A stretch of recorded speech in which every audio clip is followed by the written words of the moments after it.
Salve, salve, meus queridos! Estamos iniciando hoje mais um episódio do Iron Codecast e hoje a gente trouxe alguém incrível. Sempre profissionais de alta qualificação para poder tirar dúvidas e também contar algumas histórias que vão deixar você de orelha em pé. E você sabia que tudo demais faz mal e de menos também? Então a gente está falando de alta performance, esportes de endurance e também alta performance no trabalho.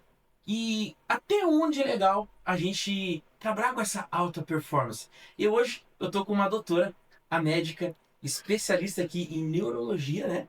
A doutora Andressa, muito Prazer. bem-vinda.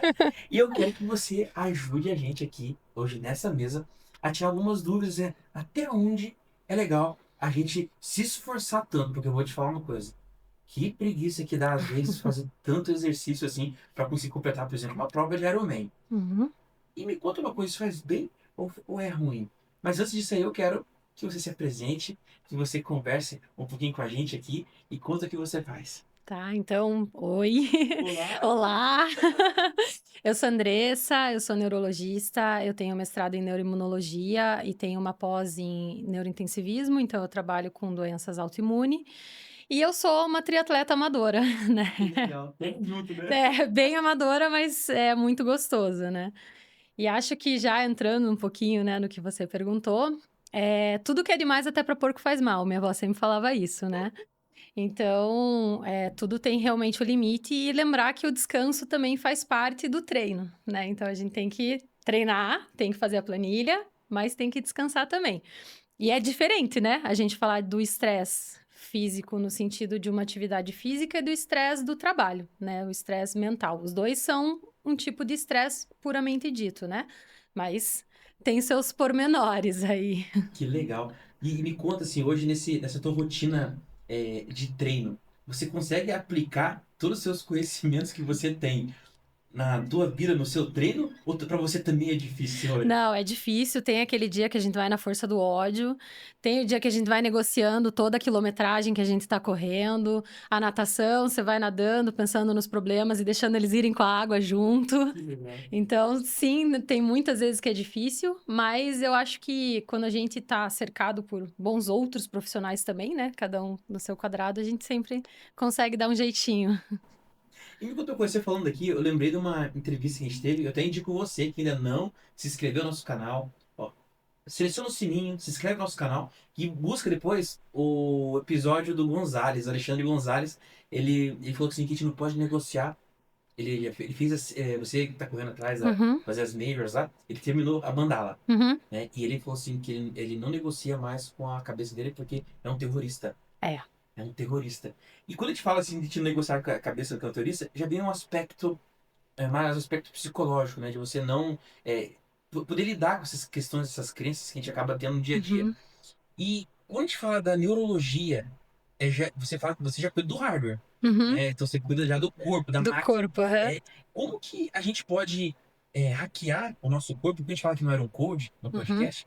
Eu gosto de pegar códigos e pra gente poder tentar. Como que a gente pode hackear o nosso corpo para ele poder estar mais propício para a gente poder entrar Uhum, e enfrentar um desafio desse, tá um esporte desse? Porque é fato, se o corpo não tá bem, uhum. a gente não consegue ter um bom psicológico. Às vezes a pessoa fala, não é só ter força de vontade. Não é. Não é. Tem a disposição física Uhum. também, né? É. Como é que a gente pode cuidar dessa questão nossa pra gente poder estar mais performático? Uhum. Acordar e falar assim, eu vou, né? E é uma questão, uma pergunta boa, né? É muito boa, porque na verdade tudo é um processo, né? Ninguém levanta e sai fazer um Iron, né?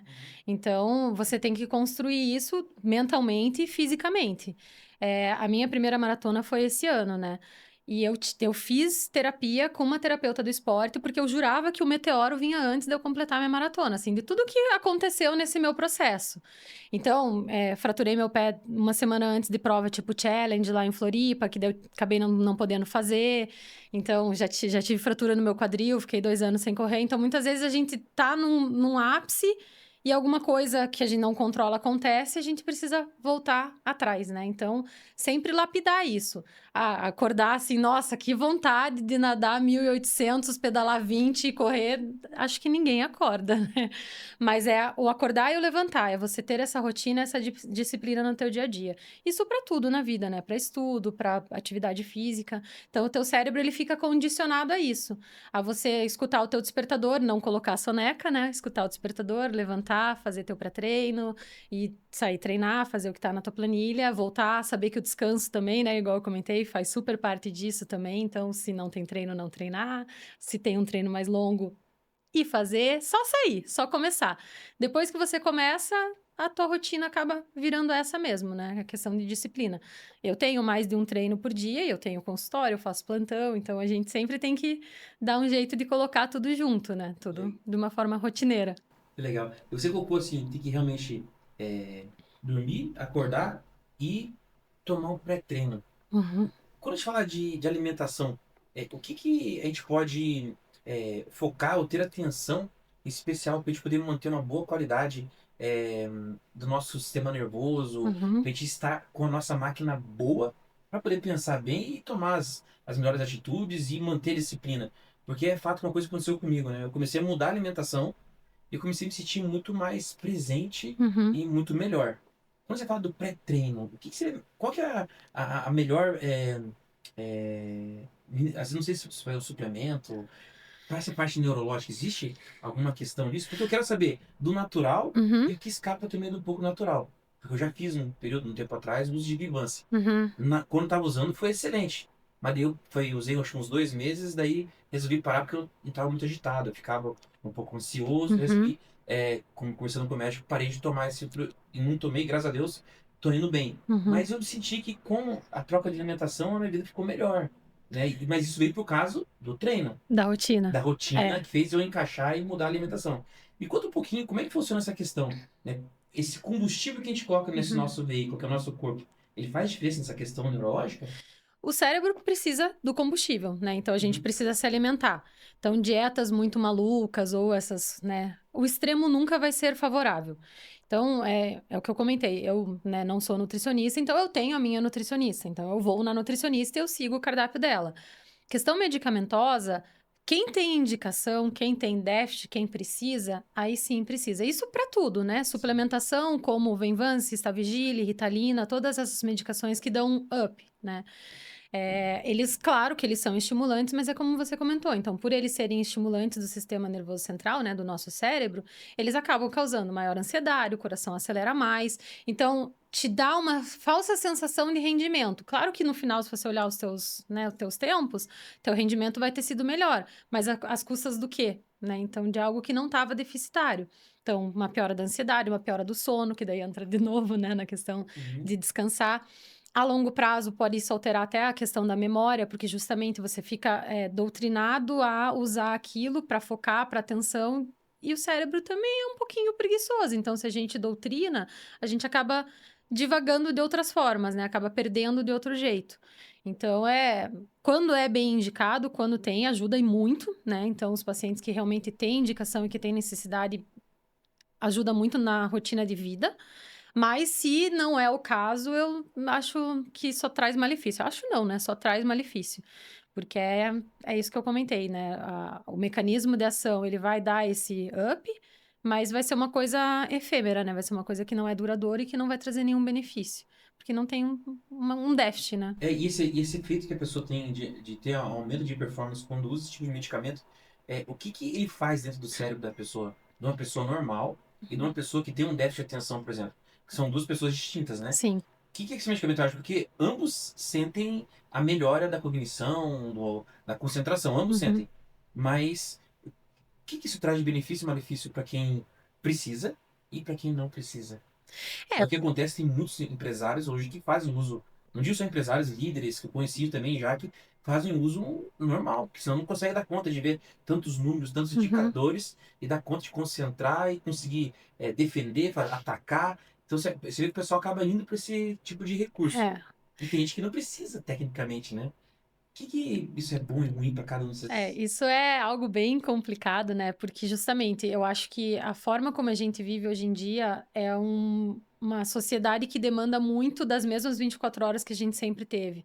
Então, as informações chegam muito rápidas, as demandas chegam muito rápidas, tudo é para ontem, nada é mais para o que a gente pode fazer, né? Então, a gente brinca, entre aspas, da questão do servidor público, né? Que tem horário certinho para trabalhar, mas na verdade é o correto, né? Claro, dentro das devidas proporções, né? Então, assim, a gente não tem que levar trabalho para casa, mas a gente acabou achando que esse é o novo normal, entre aspas. Então, a demanda de agora é maior do que o cérebro consegue naturalmente entregar. Então, isso não é uma coisa boa, porque a fadiga, a cobrança, o desgaste, o burnout, isso vai chegar, né? Seja agora, seja daqui a 1 ano, 2 anos, mas a conta chega, né? É aquilo que eu comentei no começo: o nosso corpo é uma máquina perfeita. Então, nada vai funcionar se ele não tiver em perfeito equilíbrio. Então, quem tem um déficit nesse mecanismo, né? Quem não consegue focar, ter atenção, ou alguma outra questão nesse sentido do déficit de atenção, né? Da necessidade dos medicamentos que geram foco, os efeitos colaterais vão ser menores, porque a pessoa tem a dificuldade, ele tem a demanda dessa medicação. E quem não tem, porque é diferente você querer ser multitarefa e você ter um déficit de atenção. Muitas vezes é confundido, né, a questão da ansiedade com o déficit de atenção. E eu brinco até com os meus pacientes, né? O que veio antes, o ovo ou a galinha? Tipo, é um déficit de atenção que gera uma ansiedade, porque a pessoa não consegue focar e não consegue fazer as coisas, ou é uma ansiedade da necessidade de querer resolver tudo, fazer tudo para ontem, né, que tá gerando esse déficit de atenção. Porque quando você começa muitas tarefas ao mesmo tempo, você vai deixar uma outra passar. Isso é o natural do ser humano, né? O cérebro, ele, por mais que ele consiga, por um curto período de tempo, focar em mais de uma coisa e lembrar que tem ainda algo para acabar, depois de um tempo, com a sobrecarga, o cansaço, sem um descanso adequado, isso acaba realmente se perdendo. Então, fica muito tênue a linha entre uma ansiedade que causa um déficit de atenção e um déficit de atenção gerando uma ansiedade. Então, por isso que eu digo, né? Claro, fazendo propaganda do meu peixe, né? O acompanhamento tem que ser feito adequadamente para o correto diagnóstico, né? Mas quando a pessoa não tem a necessidade da medicação, os efeitos colaterais vão ser maiores. Talvez no momento a pessoa não sinta, mas a longo prazo daí causa um prejuízo mesmo, né? Sem contar a questão de dependência, né? Dependência química mesmo, porque são substâncias, né? O medicamento são substâncias que são aprovadas pela vigilância, mas se eles não fossem, de certa forma, entre aspas, maléficos, eles não seriam receita amarelas, né? Que a gente compraria sem receita. Então, Quando eu fui conversar com o meu médico na época, lá, ele falou assim, olha, esse aqui vai ser bom pro teu déficit de atenção, mas você não pode tomar com álcool, não é, combina. Aí exato. você começa a olhar, como assim não? É uma droga pesada. Sim. Né? E Só você sabe que a que primeira pergunta de todo mundo é: pode beber? Não, não pode. não pode beber. Então, Não. assim, é isso que o pessoal acaba trazendo pra dentro do corpo. E uma coisa que eu senti, assim, quando eu tava. é, depois que comecei a entrar nesse rolê de fazer o Ironman, treinar, eu comecei a treinar bastante, mas eu não tinha regulado a alimentação. Né? Eu tava. Funcionava Uhum. igual. E daí eu comecei a cortar açúcar e carbo. Hum. E daí comecei a fazer a leitura da medição de Glicemia? glicemia e de cetose. Eu comprei aquele aparelhinho Libre Uhum. que você mede a cetose. Daí comecei a fazer jejum também. Né? Comecei a fazer jejum também para poder. Jejum intermitente, jejum de 20 eu já fiz até de 3 dias já. Hum. Aí medindo de cetose. Mas uma coisa que eu notei, e daí eu queria saber agora, perguntando pro médico, eu não tinha perguntado pro médico ainda, assim, especialista nisso. Qual que é a diferença da gente trabalhar com glicogênio, glicose, pro essa parte neurológica e com Uhum. cetona? Por que o cérebro trabalha melhor? Que uma sensação que eu senti. Em jejum, eu tive com mais clareza mental. Eu digo, acetona, tem uma diferença? Tem diferença, mas assim, assim, né? Estudos científicos, né? É, eu posso Claro, saber de. estudo Exatamente. científico né, o que a gente tem comprovado. Então, por exemplo, o nosso cérebro precisa de glicose.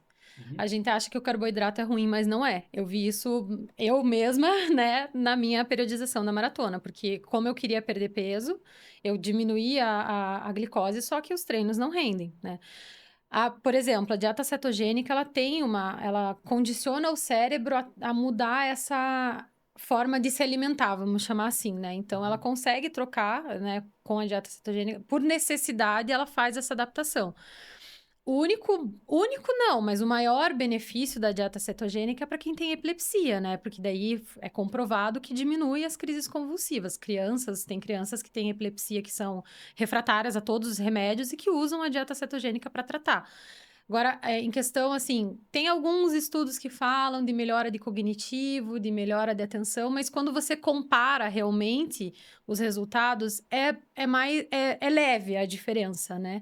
Então, tem uma percepção de uma melhora, mas que às vezes não se manifesta em estudo, quando a gente fala de estudo científico, né? De pegar dois grupos, fazer um usar a dieta cetogênica, outro dieta normal. Então, eu como profissional e como atleta, particularmente, sou contra radicais, assim, sabe? Então, por Aham. exemplo, 3 dias em jejum. Porque o cérebro, ele é um músculo também. Então, o teu corpo, ele é extremamente inteligente. Então, por exemplo, se eu tiver que tirar um açúcar de um lugar e mandar para outro, eu vou priorizar o meu cérebro e o meu coração, que são meus órgãos vitais. Então, você acaba perdendo musculatura, você acaba ficando mais fraco, tendo maior fadiga. Pode ser que por curto período melhore essa sensação de atividade e memória, né? Mas a longo prazo não, porque realmente esse curto período é o período que o cérebro está roubando dos outros lugares, né? Porque ele precisa. Então, isso é fato. O cérebro precisa do açúcar, precisa da glicose ou, né, dos corpos cetônicos, caso seja feita realmente a dieta cetogênica. Mas eu acredito que, para um benefício, assim, de atleta, talvez o que causaria, assim, para outros lugares do corpo, digamos assim, não seria tão beneficente, assim, sabe? Entendi. Ah, legal. E me conta uma coisa, agora uma dúvida, tá trazendo dúvidas pra mim, porque eu fiz durante esse processo, eu experimentei fazer treinos em jejum Uhum. e reduzir muito peso, muito, muito peso. Mas agora pro Natal, né, os planetas podem chegar na minha vida de novo. Pois é. Ah, tive uma recaída. Mas assim, pra você que tá acompanhando a gente aqui, né, se você tá curtindo esse bate-papo, eu sugiro que você se inscreva no nosso canal, selecione o sininho e já compartilha com aquele amigo ou com aquela amiga, com os parentes, com aquela pessoa que você sabe que precisa escutar isso que está vindo, porque agora nesse bloco eu vou querer fazer uma pergunta que é um pouco pessoal também, Hum. tá? Por quê? Hum. Você comentou comigo que você é especialista em doenças autoimunes. Autoimune, neuroimunologia, aham. É. E a minha irmã, ela tem esclerose múltipla. Hum. E eu já falei pra ela, Mari, vou começar a treinar com a gente, mas fica um pouco preocupado, né? Assim, aí pode ou não pode? Ah, a gente foi numa local lá que tinha piscina aquecida, sauna. Não, não pode ir pra sauna, piscina aquecida demais também, tem que tomar cuidado. Uhum. Então tem uma série de coisas que tem que se preocupar. Agora, pra quem tá escutando a gente aqui que tem esclerose, o esporte é importante? Tem que fazer? Conta um pouquinho pra gente. Deve fazer esporte, né? Então, o meu mestrado de neuroimunologia, a minha tese do mestrado foi justamente sobre a atividade anti-inflamatória do esporte, né? A pergunta da minha tese foi justamente se existe um esporte ideal para portador de esclerose múltipla, né? E por tudo que eu levantei, né, no meu TCC, realmente os esportes de endurance, os esportes mais extremos são os que são melhores, porque eles acabam tendo uma resposta anti-inflamatória maior. Por exemplo, um sintoma muito comum que tua irmã deve ter é o cansaço, né, a fadiga. Eu tenho que convencer meus pacientes que o tratamento da fadiga é o exercício físico, é a atividade Tem que física. descansar mais pra poder. Tem que cansar mais para poder, porque é a questão da rotina, né? Daquela coisa diária. Então, claro, igual a gente comentou, né? Às vezes eu vou na força do ódio. Então, 1, 2 vezes ir na força do ódio é uma coisa, mas quando aquilo se torna uma rotina, gradativamente isso vai diminuindo. Então, o cansaço diminui, a parte da memória e da atenção melhora. Então, a atividade física ela é necessária. O medo que se tem na questão da piscina aquecida ou da sauna é porque tem um fenômeno na esclerose múltipla que é a piora dos déficits, né? Do que a pessoa tem de déficit mesmo, né? Quando tá muito quente. Então, o que até, né, fazendo esse levantamento para o meu TCC, todos os artigos falavam, né, a questão da pessoa que tem esclerose múltipla que vai fazer um Ironman, até tem uma amiga que vai fazer um Iron, que ela tem esclerose, e é colocar gelo, né, então, pegar gelo, colocar gelo e se resfriar. Não é Colocar o gelo aonde? nas costas ou aquelas fitinhas da cabeça, colocar dentro do top, né, colocar, claro, sem se queimar, né? Então, colocar nos lugares que vá Uma poder proteção. resfriar, com proteção e para poder resfriar. Porque realmente tem esse fenômeno, né? Que ele piora a sensação. Então, se a pessoa tinha visão dupla, vai piorar a visão dupla durante o calor. E esse é um fenômeno muito comum na esclerose múltipla. Então, aí o sugerido é isso, né? Hidratar bastante e sempre resfriar o corpo com gelo mesmo. Gelo que a gente pega no ponto de hidratação. Mas Legal. deve ser feita atividade física. E me conta uma coisa, e qual que é a gente tá falando aqui da esclerose, Uhum, mas a atividade física, quando a gente fala que a esclerose é uma doença autoimune, uhum. existem várias outras doenças autoimunes, Tem. né? Uma série de doenças, de pele, vitiligo. Uhum.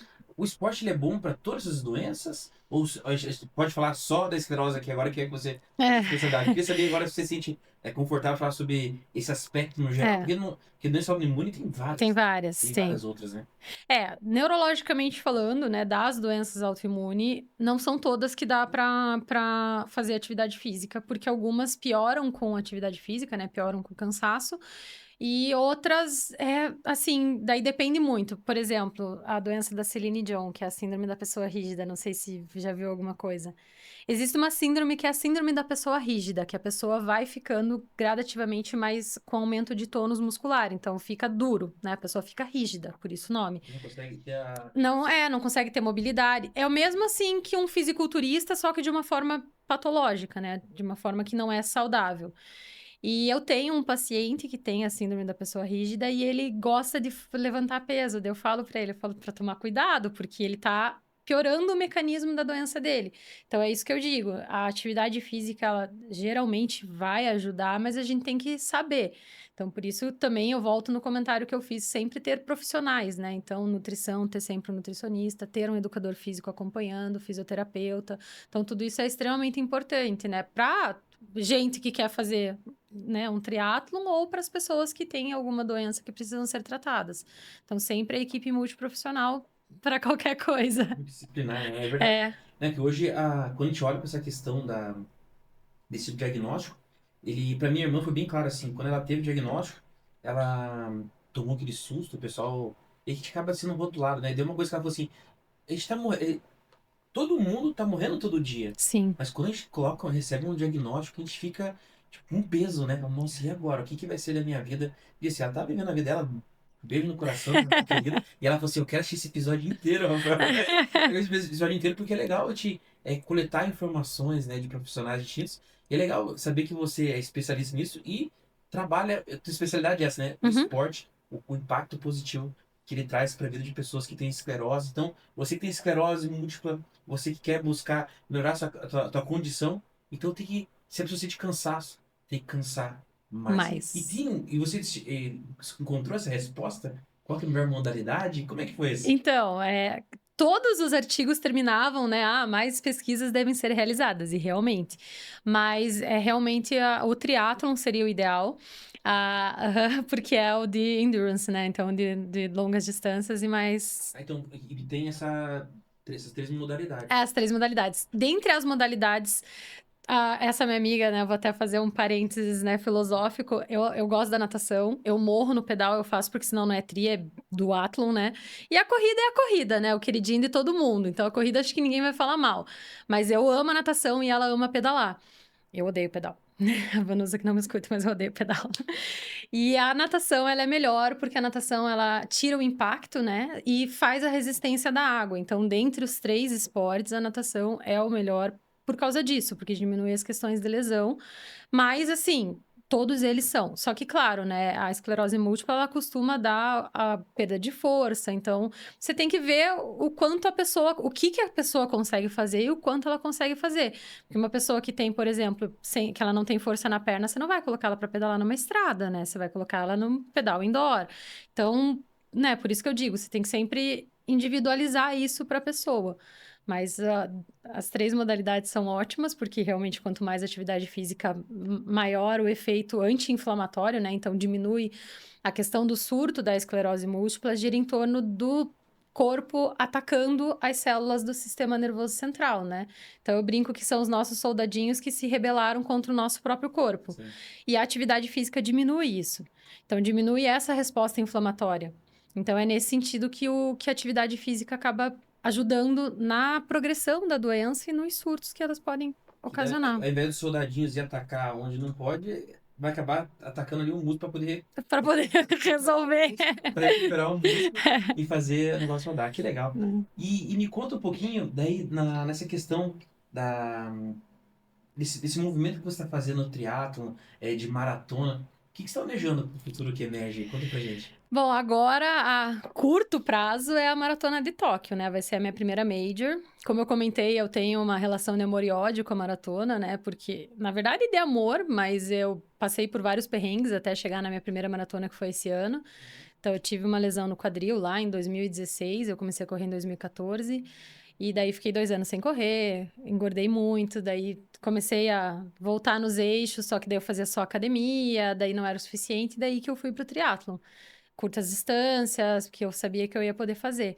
Então agora eu voltei ao sonho da maratona, daí eu consegui a minha primeira agora em julho, né? Dói, mas é muito satisfatório, tanto que a gente vai fazer de novo. Agora o meu sonho da vida era a maratona de Tóquio, que vai ser dia 1º de março, então eu vou fazer. Dia 1º de março 1º de vai fazer março. a primeira maratona. Minha primeira major, né? É a primeira Major. Nossa, que legal. E pra quem não sabe o que é Major, conta pra gente um pouquinho o que rola nessas maratonas aí. As majors são aquelas mais famosas, né? Que você entra ou por sorteio, ou por agência, que daí, né, vem do pacote, ou por doação. Tóquio, em particular, é o 3º ano que eu estava tentando. Então, esse ano eu consegui por doação, né? Eu fui por uma instituição. Então, como neurologista, eu escolhi a instituição que coloca a inclusão na atividade física. Aliás, muito legal também. Eu faço parte daquele Pernas Solidárias, não sei se você conhece. Pernas Solidárias é uma equipe de corredores que criaram para praticar a inclusão no esporte. Então, a gente corre conduzindo crianças que são cadeirantes, ou adultos também, né? Que têm paralisia cerebral, que têm algum déficit neurológico. Então, eu fui para uma instituição de caridade na Maratona de Tóquio que visa a mesma coisa, a inclusão de pessoas que são paraplégicas, tetraplégicas, no esporte. Tetraplégicas um pouco mais difícil, mas no esporte, né, nesse sentido. Então, as majors são essas, né, masters maratonas que tem em vários lugares e que a única forma de entrar é essa, né? As únicas formas de entrar são essas. Então, daí tem a mandala, quando você completa. Agora são 7, né? Porque Sydney entrou. Então, as 6 originais e daí Sydney, que é a 7ª agora. Que legal. E você tem um plano de completar a mandala em quanto tempo? Não sei. Só quero começar. Eu só quero fazer Tóquio por enquanto. Mas todo mundo fala que é tipo... Você vai ver, né? Ah, nunca quero um Iron, você vai fazer. Ah, nunca quero, vai fazer. Então, por enquanto, eu tô nas maratonas, né? A Tóquio vai ser a minha porta de entrada, daí vamos ver pra onde a gente segue. Ai, que legal. Não, mas muito bacana. E me conta uma coisa assim, pro futuro que você comentou. Então, na questão de esporte, já entendeu então que vem uma major por aí. Bem, E a questão médica, o que você está buscando agora para os próximos passos? Aí, conta pra gente um então, pouco das novidades. eu tô aplicando para uma vaga de doutorado, então tô esperando, vai sair a resposta no final de janeiro, ainda tem entrevista para fazer, que também é meu sonho, então por enquanto eu tô deixando baixo, Não tá mais mas baixo. não tá mais baixo, ele ergueu. Quando que vai sair esse podcast? Posso falar? Não, mas daí eu tô com esse meu plano de fazer um doutorado, né, que não vai ser aqui no Brasil, que daí também é numa doença autoimune, mas é uma doença um pouco diferente, ela tá se transformando em doença autoimune porque ela tá sendo mais estudada, que é a miastenia gravis. Então, é uma doença também que conecta, né, a questão do nervo com o músculo, e o meu foco de estudo vai ser esse, então. Então, eu tô indo mais para uma área mais acadêmica. Eu já dou aula, né? Eu dou aula na Positivo. Então, eu quero me aprofundar um pouco mais nesse sentido científico, digamos assim, como pesquisadora, né? Ah, que legal. Não só como E clínica. essas doenças autoimunes, assim, tem um gatilho? Eu sempre só tenho essa curiosidade, assim, né? A minha irmã também fala assim, Rafael, não é que é isso, mas uma coisa que acaba cometendo a maioria das pessoas que identifica com esclerose, vitamina D baixa. Minha irmã tava com vitamina D muito baixa quando foi descoberto isso, né? Como é que funciona essa questão nesse início, assim? A gente brinca, né, entre os neurologistas que esclerose múltipla não é para quem quer, é para quem pode, né? Então, primeiro você tem que ter uma determinação genética. Mas o fator ambiental influencia muito e a baixa da vitamina D é uma delas. Genético e epigenético, então. Depende dessas duas. Depende do ambiente. Assim, eu não sei, teve uma época que veio uma notícia que eu lembro que eu vi, assim, super sensacionalista, que tipo, a Anitta tinha tido o vírus da esclerose múltipla.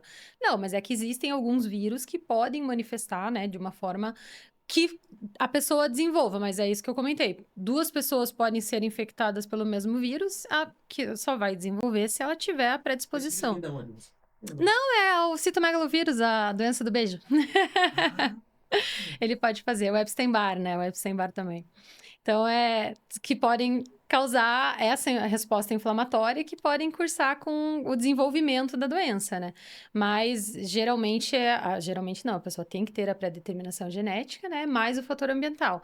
Lugares frios, com menos exposição ao sol, aumentam o risco de desenvolver. Então, por isso que os lugares tipo Curitiba tem um pouco mais do que, por exemplo, no Nordeste. Mas não significa que no Nordeste não vai ter. Só realmente... Mas tem mais questão de taxa, assim, vamos pensar. Se pegar porcentagem aqui em Curitiba, região sul, tem mais do que no Nordeste? Tem, por exposição a sol e por calor mesmo, né? Tem mais. Nossa, que interessante, eu não sabia disso. E o Brasil é um país tropical, né? Só que é um país que... Muito grande. Territorialmente falando... É gigantesco. Legal. Gente, então, a gente tá aqui no Iron Codecast, batendo um papo com uma médica, porque é fato, não dá pra sair de achismo de loucura, porque vou te falar uma coisa, Tia. Eu tava nessa dinâmica iniciando, né, e daí eu falei pro meu treinador, falei assim, que é o professor Ricardo, eu falei assim, Ricardo, eu quero fazer essa maratona com esse Ironman só na água e no sal. Aí ele só botou a mão na cabeça, aí inventando moda, cara. Aí falei tava com a Vanusa, você é louco? Não tem como, não, tem que cuidar, tem que ter essa dinâmica. E uma coisa que a gente fala pro pessoal, assim, quando a gente tá iniciando, né? Qual que é a grande diferença que você nota, assim, de estar bem acompanhada, junto com bons técnicos que já fizeram essa jornada? Que dica você daria pro pessoal que tá entrando, vamos supor aqui pro Rafael, que tá entrando no esporte aqui agora? Qual que é a dica que você dá? É essencial ter essa multiprofissionalidade que eu comentei, né? Então, realmente, assim, eu treino com a Vanusa, né? E ela, você viu que é sobre-humana, né? Ela é uma pessoa, assim, maravilhosa. E ela sempre direcionou. Ó, você precisa de um nutricionista. Então, assim, por mais que todo mundo tenha o conhecimento do seu próprio corpo também, né? Até os meus pacientes muitas vezes falam pra mim, doutora, pra mim isso não adianta. Isso não funciona. E realmente, né? Às vezes o maior remédio para mim é o maior veneno para você. Então a gente tem que saber dosar nesse sentido. Então tem que ter um acompanhamento e tem que saber também o limite do que a gente não sabe. Então, por mais experiente, não, mas eu sei, eu me conheço, eu sou assim, né? A gente tem que saber ouvir quem tá do outro lado também. Então, né, é tentativa e erro, isso tudo na vida. Então, uma planilha. Eu não, né, como eu comentei, eu não vou sair daqui e fazer uma maratona. Eu tenho que começar com 5. Quando eu fraturei meu pé, eu fiquei um tempão fazendo aquele elíptico, daí era trote caminha, trote caminha, trote caminha. Então, não, sabe? Eu lembro que quando eu fraturei foi 2 semanas antes do challenge. Só que foi aquele challenge que caiu as barreiras, assim, que daí acabou. Eu consegui passar a minha inscrição para outro ano, porque foi aquele ano que caiu as barreiras da estrada. Que daí o pessoal não conseguiu. O pessoal não conseguiu descer para fazer, daí eu consegui mudar. Mas eu falei, na época eu fui no médico do esporte e ele falou: você não vai ficar 2 meses sem pisar no chão e sair caminhar 7 quilômetros. Que eu falei: não, eu nado, pedalo e daí eu termino caminhando. Ele falou: não, você não vai caminhar 7 quilômetros, né? Porque é 7,5 o challenge, o menorzinho, né? Então, assim, é saber que o processo da recuperação, ele existe e o processo do início também. Então, a gente não pode querer atropelar, porque senão vai ter lesão, vai se machucar ou vai ter frustrações, porque não vai conseguir fazer o que gostaria, né? Sim. Então, é um processo mesmo que a gente tem que seguir direitinho. E existe algum processo... É que uma coisa que eu tô fazendo, na verdade, né? Que a gente consiga adiantar o tempo de recuperação, por exemplo, massagem, eu tô fazendo uso de uma esteira chamada Biomate, que ela simula febre. Você deita lá, ela esquenta, é uma esteira, que vou na clínica do Dr. Luiz lá, ele esquenta, fica 70 graus a esteira. Aí fica derretendo lá naquele corte, que simula uma febre, e eu sinto que relaxa. Esses hacks, eles ajudam a longo prazo? Ele é bom ou ruim? Como é que você enxerga isso nessa questão neurológica? Não tem como a gente pular etapas, né? Então, o corpo precisa do tempo de recuperação. Essas coisas ajudam no sentido de diminuir dor. Então, calor diminui dor, os choquinhos, os TENS diminuem dor. Só que diminui a nossa percepção do que está acontecendo no nosso corpo. Então, claro, eu bati minha perna, eu coloco gelo. Eu diminuo a resposta inflamatória. Então, né, quando a gente faz aquela banheira de gelo, diminui a resposta inflamatória. Mas daí gira em torno de qual é o nosso propósito com isso tudo. Porque quando a gente está fazendo uma maratona ou uma prova mais longa, o nosso corpo está se resfriando porque ele foi sobrecarregado, né? Então, ele precisa desse processo também. Então, claro, essas coisas ajudam muito. Tem uma físio que a gente faz, liberação miofascial, eu faço toda semana.